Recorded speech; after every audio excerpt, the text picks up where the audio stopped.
Pirámide construida a mediados del tercer milenio a.C. es el monumento que ha levantado más admiración e interrogantes en las distintas civilizaciones que la han podido contemplar a lo largo de la historia. Precisamente, nuestro siguiente invitado, gracias a su tesis doctoral y a sus investigaciones científicas, llevó a cabo la reconstrucción informática en su forma original exacta de la Gran Pirámide, y con su coronación esférica, lo que le ha permitido conocer el aspecto original de la misma, así como descubrir sus medidas originales y entender el significado histórico del monumento. Asimismo, en anteriores entrevistas nos situó la fecha final de su construcción en el año 2530 a.C. y nos expuso, entre otros puntos, que la causa de su construcción fue la conmemoración del milenario de un gran cataclismo. En este sentido, hoy nuestro invitado nos viene a presentar su última obra, donde recoge el resultado de 14 años de investigación de esta gran pirámide y en la que desvela el nombre de la civilización madre que pudo dar origen a los antiguos egipcios.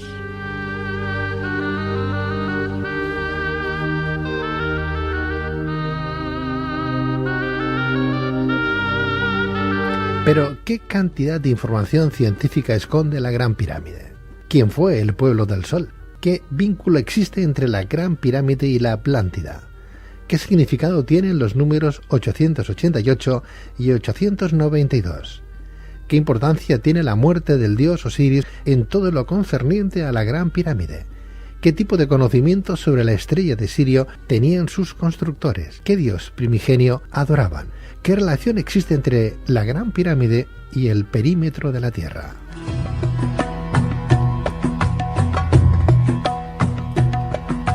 Bien, pues para responder a estas y otras cuestiones tenemos con nosotros a don Miguel Pérez Sánchez, doctor en Arquitectura por la Escuela Técnica Superior de Arquitectura de Barcelona y por la Universidad Politécnica de Cataluña, egiptólogo, poeta y autor de La Gran Pirámide, clave secreta de la Atlántida, de Larousse Editorial.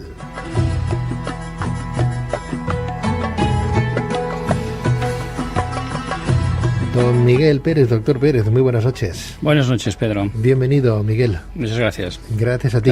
Gracias a vosotros por invitarme. Un placer, vaya trabajo exhaustivo el que vienes desarrollando. ¿Desde hace cuánto tiempo vienes trabajando sobre ello? 15 años. 15 años son 15 años, no es ayer ni antes de ayer. Es un poquito menos de 20, que el tango dice aquello de que 20 años no es nada, pero 15 ya es alguna cosa.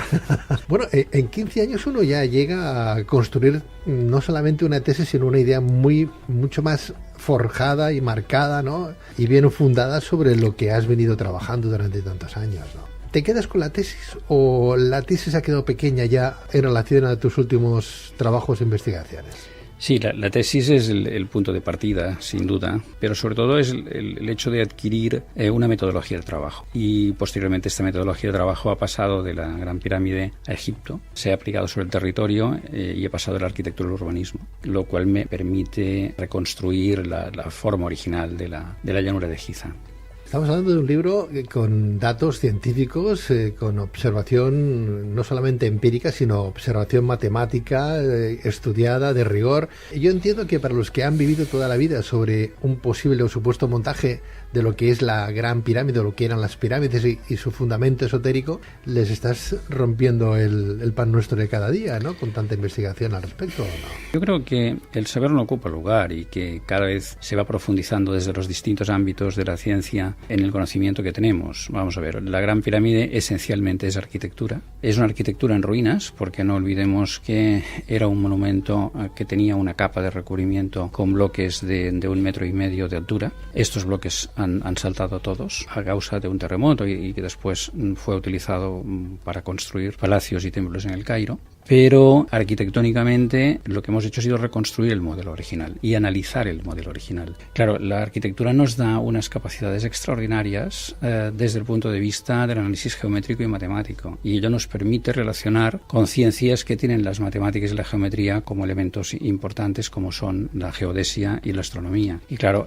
a partir de ahí hemos podido dar un enfoque distinto y un punto de vista distinto al que hasta ahora se había dado tanto desde la arqueología como desde el mundo no científico, digamos, ¿no? Pero tengo que decir que los trabajos de arqueología que se han ido haciendo durante 200 años han sido básicos y ha sido el lugar de donde lógicamente hemos partido, ¿no? Doctor Pérez, Miguel, está claro que ahora ya sabremos cómo se construyó esa pirámide, lo tenemos ya medianamente más claro. Eso ya es bastante más difícil. Estamos hablando de la reconstrucción del modelo original, es decir, de la arquitectura que diseñaron sus arquitectos. El cómo lo hicieron es otra historia. Y es otra historia que es bastante más difícil de explicar y que hasta ahora los distintos técnicos que hemos trabajado en este frente nos ha costado muchísimo poder dar con una certeza. La reconstrucción puede ser una certeza y de hecho lo llega a ser porque el propio monumento contiene una fórmula matemática que lo que hace es certificar absolutamente la exactitud de la reconstrucción. Y precisamente tomé este camino porque las matemáticas y la geometría nos dan datos científicos comprobables y no tomé el camino de intentar determinar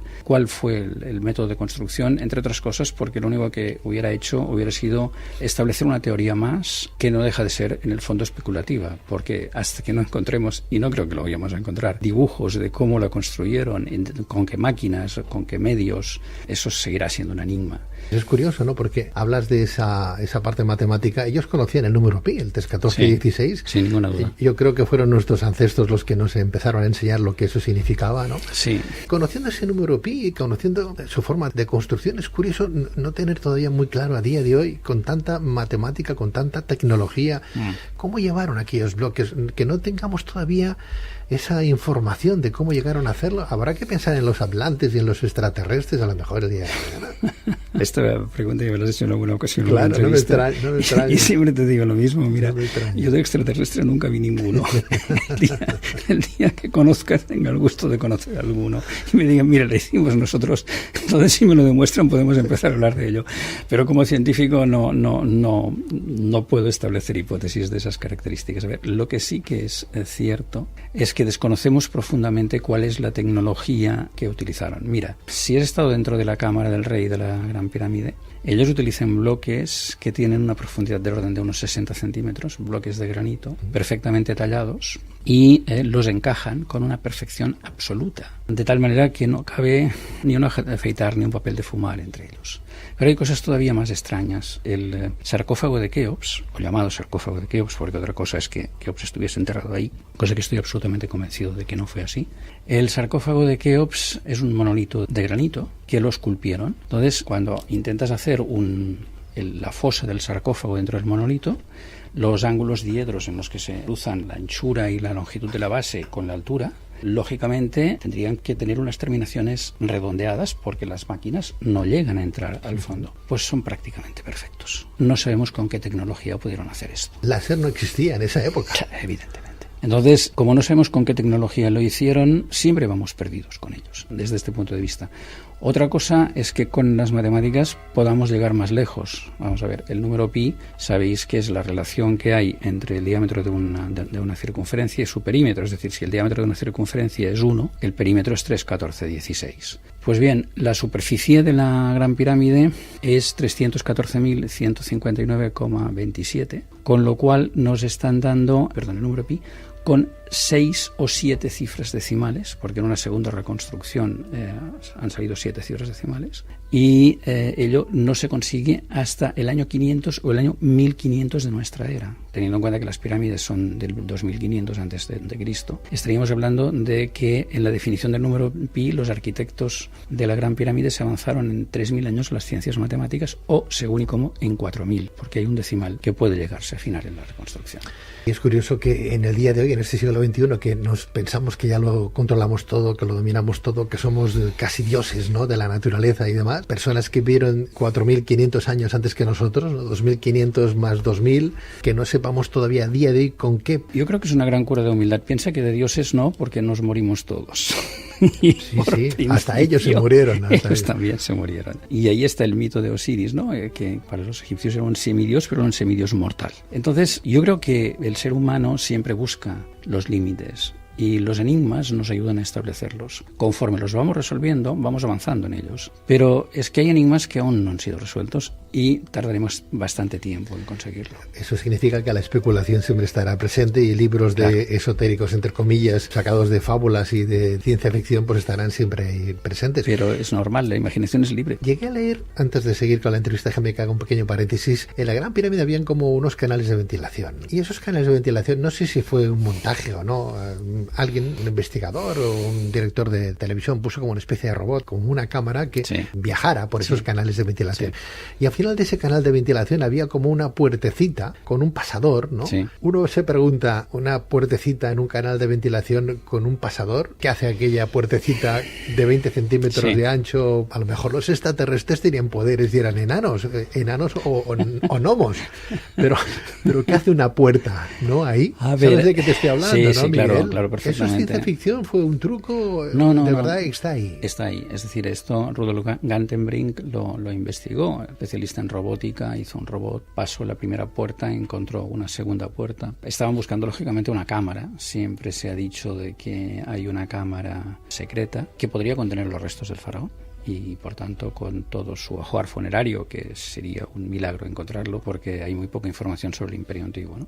Pero lo que de veras ocurre es que estos canales de ventilación, los arqueólogos ya han ido estableciendo a lo largo de los años, con la ayuda de la astronomía, de que de hecho se trataban de canales estelares. Y eso lo confirmo en mi proceso de investigación, en mi tesis doctoral está incluido. Y explico que estos canales estelares se alineaban con determinadas estrellas y nos sitúan en un nuevo enigma, que es que mi teoría es que están marcando una fecha del futuro a través de los canales estelares. Pero no llegamos a comprender todavía para qué servían, aparte de que tuvieran una dirección y marcasen eso.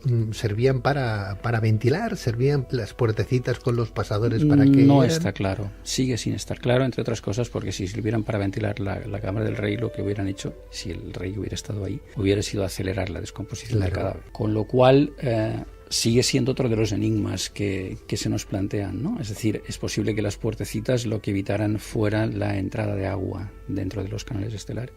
Pero también han encontrado otro tema absolutamente enigmático, lo encontró Petrie, el más importante de los arqueólogos que ha trabajado sobre la Gran Pirámide, que era una placa de hierro fundido que parece que cerraba las bocas externas de los canales. Según Petrie, estaba en el edificio desde el principio, porque él lo argumenta conforme los numulites de la piedra caliza habían quedado incrustados en la placa. Y estas placas, investigadores británicos y egipcios determinaron que habían sido fundidas a 1100 grados en la Edad de Bronce. Si los antiguos egipcios hubieran en el Imperio Antiguo tenido capacidad de fundir hierro a 1100 grados, tenemos que revisar toda la teoría nuestra sobre la antigüedad, sobre los conocimientos científicos de la antigüedad. Y es posible que con lo que estamos encontrando tanto en la Gran Pirámide como en el Antiguo Egipto, como toda la pista que nos lleva a la Atlántida, nos obligue a revisar la idea que tenemos de qué sucedió en la antigüedad y de cuáles son realmente los orígenes de la civilización.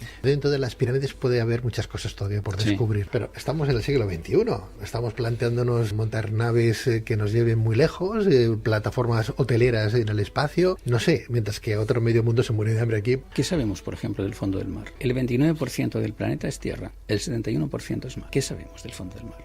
¿Qué nos oculta el fondo del mar? Sí, está Es decir, claro. Conocemos muy poco de nuestro planeta. En todo caso, conocemos el 29% claro. y algunas pequeñísimas partes que se han hecho inversiones para conocer el resto del 71%. Es decir, el primer gran desconocido es nuestro propio planeta. Pero, por ejemplo, es curioso porque, sobre todo para la gente más joven, ¿no? Aquí es un monumento, sí, pero no deja de ser como una especie de trozo de roca enorme, ¿no?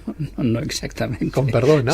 Son muchos bloques apilados. Vale, pero es un trozo de montaña, llámalo como quieras.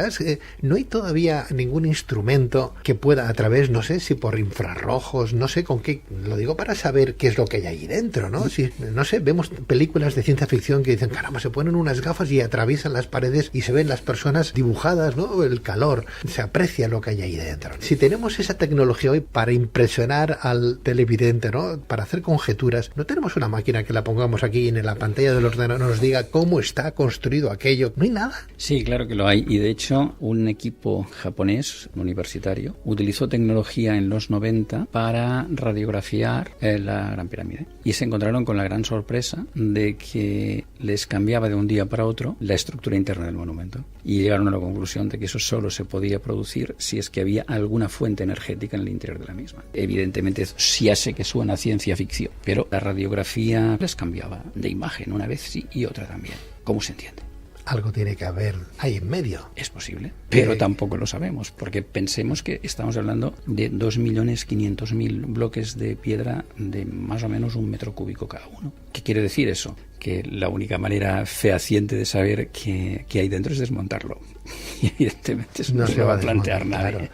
Ni hacer túneles por debajo. Y ya lo hicieron los ladrones en tiempos de Al-Mamun para penetrar. Y el acceso de los turistas ahora es precisamente un túnel excavado por los ladrones. Por ejemplo, esta pirámide escalonada, como si la hubieran construido así, pero así no, estaba totalmente recubierta, no era escalonada, era lisa completamente. Era totalmente lisa. Esta especie de escalera que se ve, que le da una poética especial de escalera hacia el cielo, es consecuencia de que sacaron el recubrimiento de bloques. Antes era la forma de una pirámide geométrica perfecta de 4 caras lisas, que de hecho no son 4 caras, sino que son 8 semicaras, porque las caras están partidas por la mitad y ligeramente rehundidas, porque lo transformaron en un marcador equinoccial, de tal manera que se producía el llamado efecto relámpago de paso de la luz instantánea de una semicara a la otra en los equinoccios de primavera y de otoño. O sea que, de hecho, ya en su propio diseño, los sacerdotes, arquitectos, astrónomos que la diseñaron, ya la diseñaron como un monumento con connotaciones astronómicas. Eran lisas, recubiertas de caliza, solo caliza. Piedra de Tura, que es una cantera cercana a Giza. Y si estaban totalmente planas y recubiertas de caliza, ¿cómo llegaron a hacer esa partición de caras? O sea, ¿te refieres a la división por la mitad? Correcto. Ya estaba en diseño. A la hora de forrar la pirámide, ya contaban en dejar esa partición. Es que ya estaba en la obra actual, que no tiene el recubrimiento, ya los bloques que van debajo del recubrimiento ya hacen esa ligera forma. Entiendo. De tal manera que cada una de las caras triangulares entra ligeramente en el eje hacia el interior. De tal manera que, vista desde el aire, si podemos ver una vista muy afinada, podría tener una cierta forma estrellada, de estrella de 4 puntas. Miguel, doctor, pero ¿tú aseguras que la Gran Pirámide es el único edificio de la historia de la arquitectura que tiene una fórmula matemática que antes comentamos? Asimismo, apuntas que la esfera de coronación que existía en lo alto de la misma pirámide, y de la que ya hemos hablado en otras ocasiones, por cierto, ha sido el elemento clave para conseguir su reconstrucción digital, ¿no? El hecho de que haya una fórmula matemática, de momento que se sepa, es el único edificio que se ha podido demostrar. Y este hecho es absolutamente sorprendente. De hecho, todavía no he encontrado ningún matemático que me sepa explicar, lo he consultado con grandes especialistas, que me sepa explicar cómo puede establecerse esa arquitectura en base a esa fórmula matemática, ¿no? Pero la fórmula matemática permite un nivel de exactitud de la reconstrucción altísimo, de tal manera que es como si en prácticamente en 18 millones de codos reales cúbicos, si hubiese uno de error, no se cumpliría. Te lo pongo más fácil. En 2,5 millones de metros cúbicos no hay ni uno de error. Con lo cual resulta que, por cálculo, el monumento nos garantiza que está reconstruido en un 99,9999994%. Es decir, te está diciendo que la reconstrucción es absolutamente exacta. Eso es un hecho totalmente desconocido hasta ahora, y lo que certifica sin ningún género de dudas es que la reconstrucción es exacta, y en esta reconstrucción nos dimos cuenta de que, a causa de que el centro de las caras laterales estaba mínimamente hacia el interior, cuando le dábamos, han quedado bloques originales, cuando le dábamos el ángulo de inclinación del bloque original a ese punto, no llegábamos hasta la altura de 280 codos reales, que hasta ahora todos los estudios habían determinado que era esa la altura. Nos dimos cuenta que podía ser que faltase algo, y se me ocurrió la idea, tantas veces he retratado montañas coronadas por el sol, de que podía ser el sol, que además era uno de sus dioses principales, era Ra. Entonces, esa montaña coronada por el sol nos dio la idea de que podía ser una esfera de coronación. Probé con medidas matemáticas y el primer intento, que era darle el número en diámetro, 2,71,8 codos reales, que es un 1,4 metros, fue cuando encajó absolutamente. Y luego en primer lugar encontramos que eran 100.000 veces pi la superficie con la esfera, y después encontramos la fórmula matemática y dijimos, no hay ninguna duda de que esto es así. Por lo tanto, lo que sí que puedo afirmar sin ningún género de dudas es que he reconstruido, a través de mi tesis doctoral, el modelo original de la Gran Pirámide. ¿Hablas de 1,4 metros cúbicos? No, de altura. De altura. Es decir, más o menos la altura de un hombre, o sea, del pecho de un hombre. Esta pirámide estaría coronada por una esfera dorada, ¿sería de oro? No, difícilmente, porque lo que puede ser es una esfera de piedra recubierta con una fina capa de electrón, que es una aleación de oro y plata, que tiene propiedades electromagnéticas y que ellos utilizaban para rematar las coronaciones de pirámides y obeliscos. De hecho, esculpir una esfera de 1,40 m es un reto tecnológico de gran nivel. Y luego contiene una paradoja, que es qué sentido tiene poner una esfera en la punta de una pirámide. Y ahí simbólicamente te remite el mito de Sísifo, que fue condenado a subir una piedra más o menos esférica, hasta la cima de una montaña, llegar a ella, echarla para abajo, bajar la montaña, volverla a coger y volverla a subir, y así por toda la eternidad. De alguna manera, el hecho de una esfera en la punta de una pirámide lo que te está hablando es del inestable equilibrio de la civilización.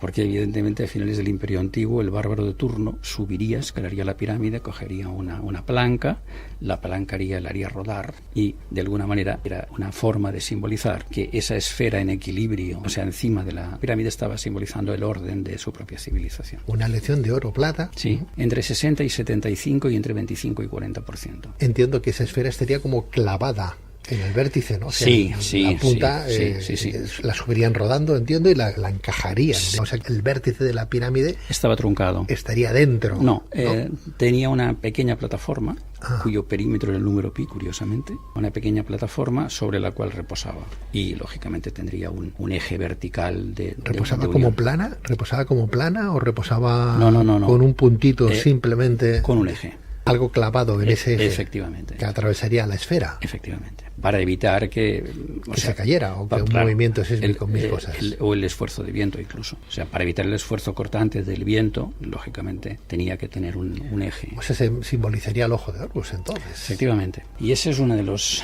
hallazgos más importantes que realizamos, porque... ¿Por qué has llegado a esa conclusión, Miguel, de que tenía esa esfera ahí? Si no habéis encontrado restos de la esfera. Tampoco. No, eso es imposible. El modelo y la fórmula matemática es la que nos lo certifica. Y el hecho de que esa esfera fuera el ojo de Horus nos vino también con la idea, acuérdate qué ocurre con el billete de $1. El reverso del billete de $1 hay una pirámide coronada por un ojo. Sí, es el ojo de la providencia, ¿no? Sí.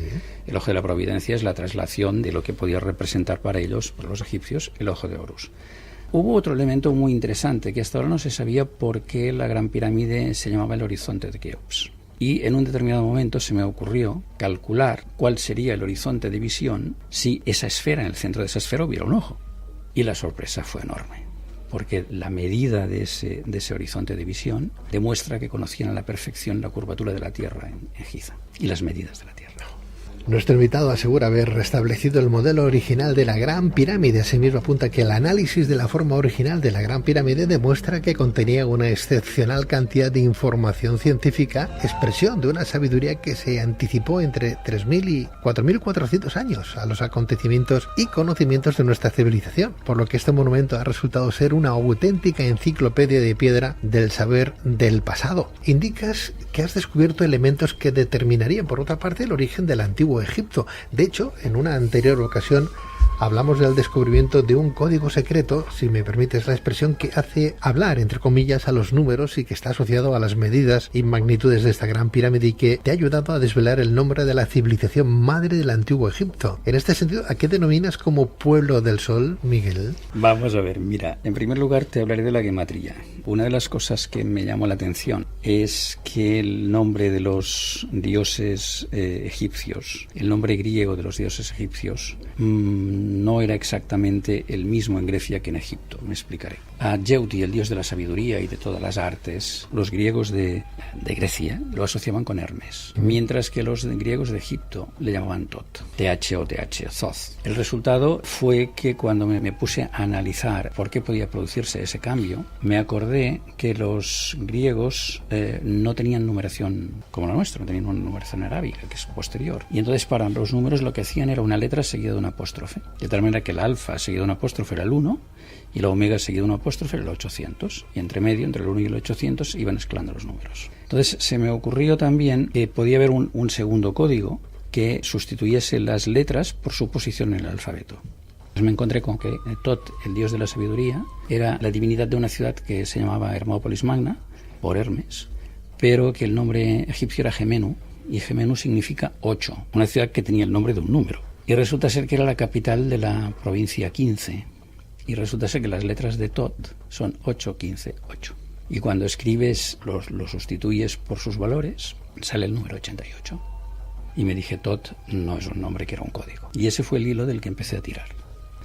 Primero investigué 500 palabras, luego busqué ayuda en especialistas, llegamos a investigar 6.000, y nos encontramos que había un número que aparecía una y otra vez en la Gran Pirámide y en Giza, que era el 892. ¿Y esto qué será? ¿Y esto qué será? ¿Y esto qué será? Y por fin salió. Y resulta ser que el número 892, entre 6.000 palabras y frases estudiadas, solo corresponde a la palabra Atlantis, Atlántida en griego. Era su manera de decir Made in Atlantis. A través de los números. A través de los números. O sea que cuando decían 892 estaban diciendo Atlántida. Ahí la sorpresa es, te lo puedes imaginar, absolutamente enorme. Y eso nos obliga a dar un giro a todo el proceso de investigación y empezamos a entender cosas. Por ejemplo, el sarcófago de la cámara sepulcral del que te hablaba antes, lo multiplicas por 809, coges su volumen, lo multiplicas por 892.000 y te da la medida del volumen de la pirámide. Con lo cual, simbólicamente puede ser que el sarcófago, lo que esté, fuera un símbolo donde estuvieran de alguna forma, repito, simbólicamente, guardados los muertos de la Atlántida. Es una especie de urna funeraria.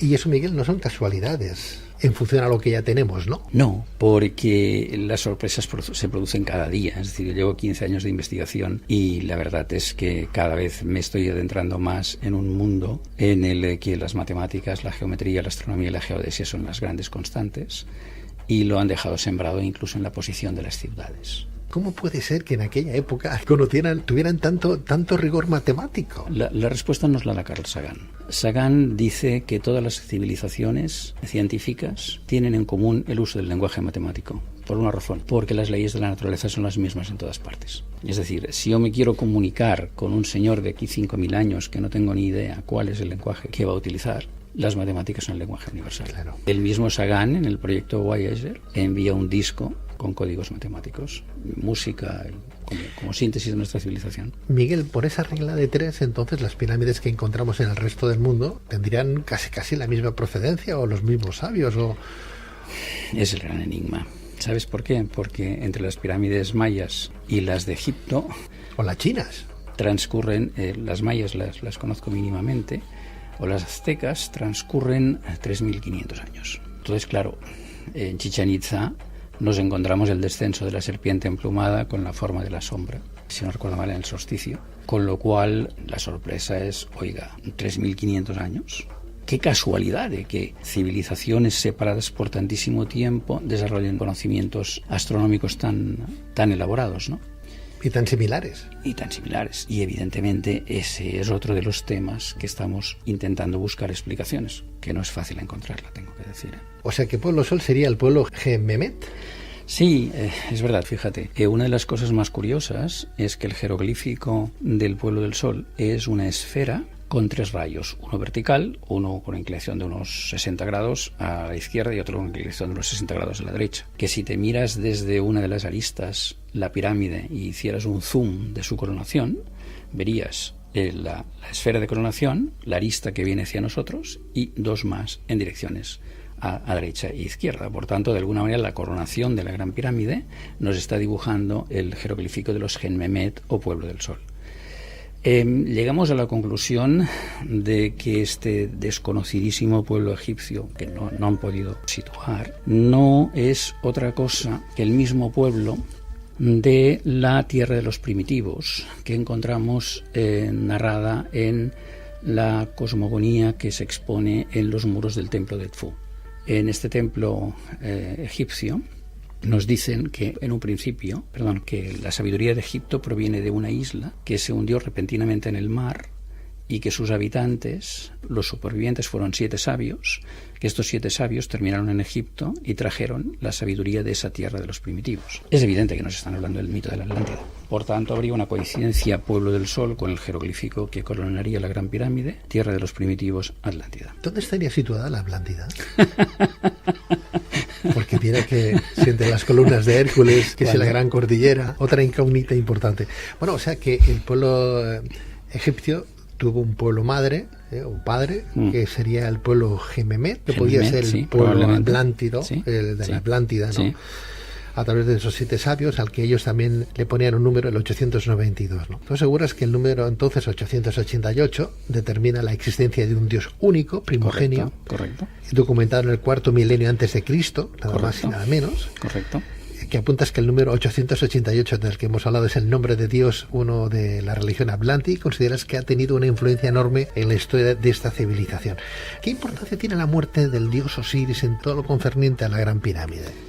Mira, verás, el número 888 responde al nombre de un dios uno que está documentado como Neterwa, que significa en egipcio, Neter o Necherwa, significa Dios uno, y como muy bien dices, estaba documentado en el 4.º milenio. Hasta ahora tenemos la idea de que la religión egipcia era esencialmente politeísta, pero en el 4.º milenio antes de Cristo, es decir, en la época de la fundación de Egipto, esta pista es tan fuerte que algunos escritores, como investigadores egiptólogos como Craig Smith, son de la opinión de que ese sustrato, digamos, monoteísta atraviesa toda la historia de Egipto, de tal manera que probablemente el fenómeno de Tel el Amarna, por el faraón monoteísta Ajenatón, adorador del sol, estaría íntimamente relacionado con una restauración de esta religión primigenia. Lo que estamos en condiciones de demostrar es que esta religión primigenia era la religión de la Atlántida, y no, permítame que no te responda a la pregunta del 888, porque sería hacerle un spoiler al lector que pueda estar interesado, porque en el libro se explica al final del mismo qué es ese 888. Lo que sí que puedo avanzar es que es un nombre de Dios que ha tenido una influencia excepcional en la cultura occidental. Siempre hemos dicho que éramos hijos de Grecia, pero lo que tal vez hemos obviado siempre es que los sabios griegos iban a estudiar a las casas de la vida egipcias, a las casas sacerdotales, que es donde los egipcios contenían una sabiduría que no compartieron con su pueblo, solamente las clases dirigentes poseían, ¿no? Y a su vez, esa sabiduría, cada vez tengo menos dudas de que es heredada de la Atlántida. Y había una segunda parte de la pregunta, ¿me la recuerdas? El tema de Osiris, ¿quién eran realmente? Exacto. Pues yo cada vez lo tengo más claro analizando el mito de Osiris, lo explico en el libro. Para mí es la personificación de Atlantis. Fíjate, la terminación is, que en griego quiere decir vigor, fuerza. Sí. Atlantis, Osiris, Isis. Para los antiguos egipcios, el dios Osiris era el señor del mundo terrenal, ¿no, Miguel? Del mundo de ultratumba más.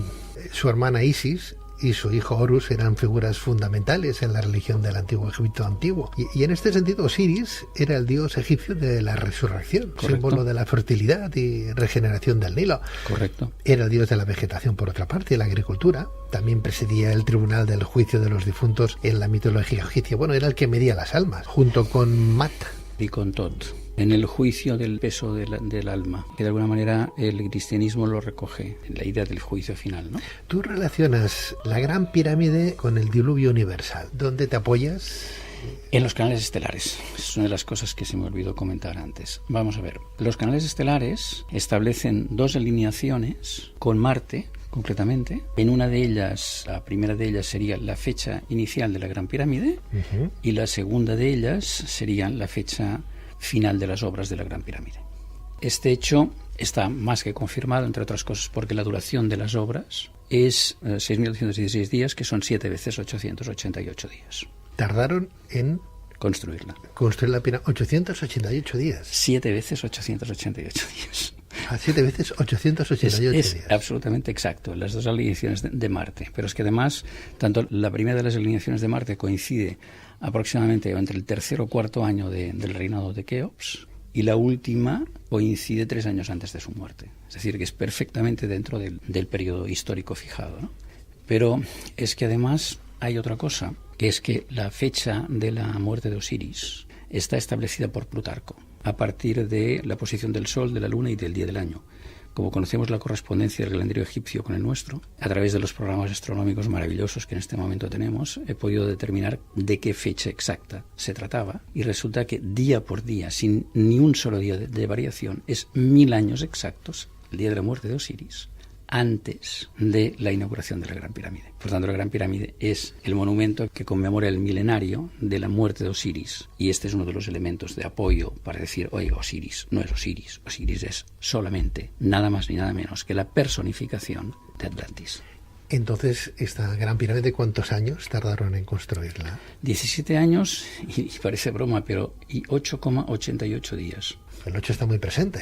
El 8 está presentísimo, porque además hay otra cosa. Al tiempo de construcción le tienes que añadir el día inicial y el día final, que son la primera piedra, la que sigue la primera piedra, el tensado de la cuerda que hacían ellos, la ceremonia inicial y la ceremonia final.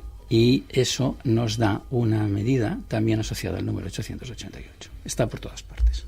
La muerte de la Atlántida también aparece. Claro, 1000 años atrás. Antes de la construcción. Justo antes de la inauguración. Es decir, la inauguración de la Gran Pirámide se produce 1000 años después de la destrucción de la Atlántida. Plutarco, para mí, es absolutamente confiable, entre otras cosas, a nivel intelectual absolutamente extraordinario, pero además era sumo sacerdote de Delfos, con lo cual él tenía muchísima información privilegiada. Pues esta Gran Pirámide sería entonces la conmemoración del hundimiento de la Atlántida. Efectivamente, el monumento del milenario ante la destrucción de la Atlántida. Y este hecho ha sido confirmado también a través de la datación del llamado Osireion de Abidos, que también es un monumento conmemorativo de la destrucción de la Atlántida. ¿También se podría determinar el origen del calendario egipcio? Sí, lo he conseguido. ¿Sí? Sí.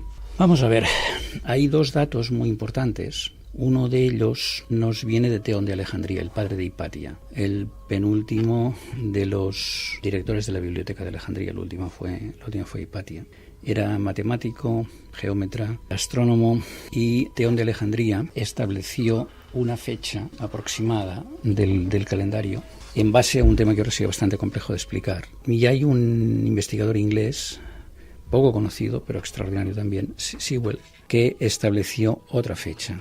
El análisis de ambas y la corrección de las dos me permitió llegar a una fecha de la fundación del calendario egipcio en el cual coincidían a la vez el calendario solar y el calendario lunar. Calendario lunar que se hablaba de que venía de una antigüedad que nos iríamos hasta el quinto milenio antes de Cristo. La dificultad de casar el calendario solar y el calendario lunar era una de las premisas para establecer la fecha del origen del calendario egipcio, y la respuesta que he conseguido, que expongo en el libro, nos permite cruzar ambos calendarios. Con lo cual nos quedamos en ¿qué fecha? Sí, mira, el calendario egipcio fue iniciado el 17 de julio de menos 2773. ¿2773? Menos 2763. Fecha que coincidía con el solsticio de verano, con la luna nueva, que es cuando empezaban los calendarios lunares, y con la salida de Sirio por el horizonte, después de hallarse 71 días oculto. ¿Conocían Sirio? Claro. Sirio es una estrella asociada a Isis y es un referente permanente. Sirio tenía un papel excepcional porque su salida helíaca, es decir, su salida antes de la salida del sol, al alba, se producía justo antes de la crecida del Nilo, que la crecida del Nilo era clave para la economía egipcia porque lo que representaba era toda la inundación. Por tanto, de alguna forma, los limos que traía la crecida lo que hacían era transformar en fértil la tierra negra de Egipto, ¿no? Entonces, Sirio estaba asociado al agua desde el punto de vista de que era la estrella que traía, entre comillas, la crecida, ¿no? Y está asociado a Isis desde el origen, de la misma manera que la constelación de Orión está asociada a Osiris. Pero lo más curioso es que esa estrella Sirio no se aprecia, ¿no? Sí, claro que se aprecia. Es la estrella más brillante del cielo. Lo que ocurre es que nuestra civilización, con toda la contaminación luminosa de las ciudades, desgraciadamente no miramos la bóveda celeste. Vemos la luna, vemos el sol, pero de hecho cuando yo empecé el proceso de investigación tuve que empezar a estudiar astronomía. No tenía apenas conocimientos de astronomía. La estrella más brillante del cielo. Brillante, miramos Sirio. Al cielo y buscamos la estrella. Es Sirio. Y la vas a localizar muy fácil, fíjate. La constelación de Orión se distingue porque tiene 3 estrellas muy juntas, que les llaman las 3 Marías, los 3 Reyes también, y es una constelación enorme que no sé si ocupa, o no sé si son 30 grados del cielo. Tiene 2 estrellas grandes separadas arriba, otras 2 separadas abajo, y en el centro estas tres, de tal manera que es una constelación que como mínimo distingue 7 estrellas, ¿no? La prolongación de esas 3 hacia el horizonte nos llevará a una estrella de luz blanca y azulada, muy intensa, que es Sirio. O sea, que no es de extrañar que el pueblo Dogon también conociera a Sirio, porque la veían. Evidentemente. Era la estrella más brillante, por consiguiente, para ellos sería como el gran rey del cielo. Efectivamente. El astro. El gran astro, porque además era un referente constante, porque los planetas, como tienen órbitas que varían desde nuestra visión, algunos de ellos tienen órbitas retrógradas, entonces te encuentras con que la referencia de la estrella siempre es constante, salvo cuando, por razones de la rotación y del cambio celeste, la luz del sol las tapa, que por eso Sirio desapareció en el antiguo Egipto durante 70 días. Pero los planetas son mucho menos predecibles, y el gran mérito de los antiguos egipcios de alinear con Marte los canales estelares, porque Marte es infinitamente menos predecible en su trayectoria que las estrellas.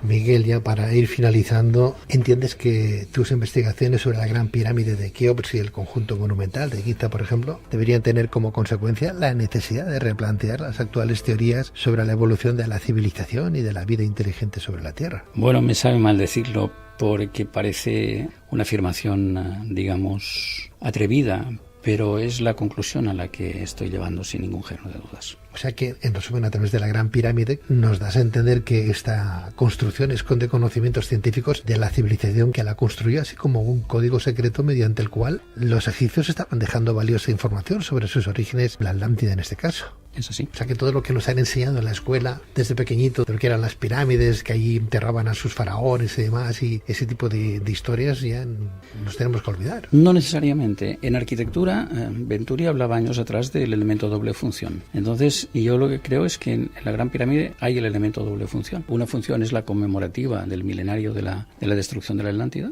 y la otra es justamente el hecho de servir de tumba del faraón. Es decir, estoy convencido de que el faraón todavía está allí. Y en mi segundo libro precisamente hablo de cuál creo que es la posición de la tumba del faraón. Si tenemos un poquito de suerte, igual nos la dejan encontrar. ¿Algún resto de la Atlántida estaría cerca de Egipto? Bueno, yo esto, si no te importa, vamos a hablarlo más adelante, porque estamos hablando del secreto más bien guardado de la historia de la civilización, y de momento vamos a dejarlo ahí. Pero hay muchas reflexiones a hacerse muy, muy, muy lógicas que descartan algunas de las afirmaciones de Platón.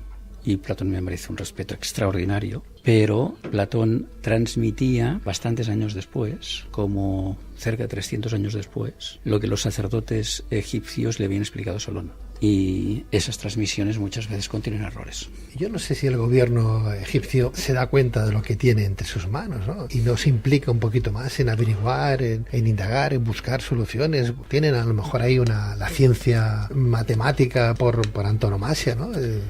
Vamos, que podría dar un cambio radical ese pueblo, ¿no? Claro, pero seguro que hacen lo que pueden. Lo digo porque en el Delta han descubierto hace un tiempo atrás restos de una ciudad, ¿no? Hace unos años atrás. En el 2000, sí, Frank Godio, Heracleion, sí. Vamos a ver, la verdad es que Egipto tiene necesidades perentorias a nivel humanitario de primerísimo nivel. Y yo creo que sus pirámides y sus templos y su cultura es patrimonio de la humanidad. Es decir, yo creo que ahí el esfuerzo tendría que ser colectivo. Pero claro, eso tiene una relación íntima a ver con el reparto de la riqueza sobre la Tierra, ¿no? Si el reparto de la riqueza fuera otro, la ciencia y la cultura estarían muchísimo más potenciadas de lo que están actualmente. El filósofo español José Ortega y Gasset dijo en una ocasión que la ciencia consiste en sustituir el saber que parecía seguro con una teoría, o sea, por algo problemático, ¿no? Con lo cual está claro que iremos avanzando poco a poco e iremos sustituyendo lo que antes lo dábamos por muy hecho a algo que quedaría entrecomillado en el día de hoy, ¿no? Buscando hipótesis o soluciones como las que nos viene a dar nuestro arquitecto, el doctor en arquitectura por la Escuela Técnica Superior de Arquitectura de Barcelona y por la Universidad Politécnica de Cataluña, autor de La Gran Pirámide, clave secreta de la Atlántida, de la Larousse Editorial, el doctor Miguel Pérez Sánchez, que ha sido como un placer y un gusto para un servidor volverlo a entrevistar en este su programa Que Vuela Cuando Quieras. Te deseo todos los éxitos habidos y por haber, no solamente con el libro, que ya lo estás teniendo, sino con tus investigaciones, y ojalá que las mismas nos traigan el día de mañana, no sé, algo más de conocimiento para saber si a lo mejor el ser humano puede viajar a través del tiempo. Bien, eso es una de las grandes incógnitas. La gran incógnita también es cómo somos capaces de explicar lo que descubrimos, la comunicación. Ahí vosotros tenéis un papel importantísimo.